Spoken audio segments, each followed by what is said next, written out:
ratio. And it puts us in the position of following the footsteps of larger buyers and sellers.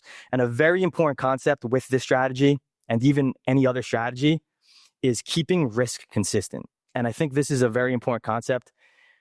Is yes, it enables us to have better risk to reward and follow the footsteps of other large participants, but not even this specific strategy. Is when we keep our risk consistent, it enables us to follow that strategy. So what I mean by that is figure out how much money you are willing to risk before you enter that trade. For some people, it could be $100. And in this example, let's just call it $100. I'm willing to risk, call it $100 per trade if I'm wrong on this setup.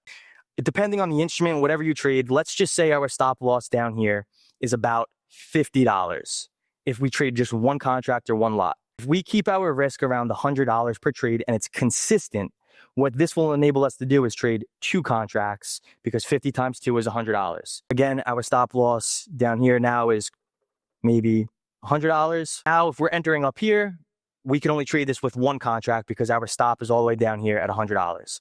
But now let's just say we get a really, really good entry point and our entry is right here, very, very close to our stop loss. Let's say our stop loss is now only $20 away. We can theoretically trade this with 5 contracts if our entry is here. See how we're adjusting our size relative to the risk? I think a biggest misconception, and it's so important with this strategy, is keeping the risk consistent and adjusting the size relative to the risk.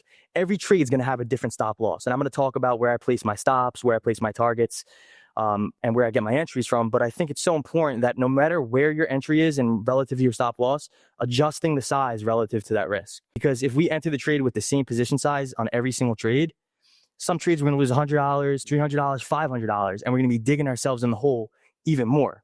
So when you keep your risk consistent and you adjust your size, every loss will be consistent in the same dollar amount. What this is going to do is, if we focus on risk to reward ratios, with this strategy, I get risk to rewards, and you're going to see it in my trades, 5-to-1, 6-to-1. Let's say we get 5-to-1 risk to reward ratios, and our average loss is around $100. That means our average win is around $500. One win will put us up, call it $500 right here. We take one loss with consistent risk, $100. We take another loss in a row, another 100.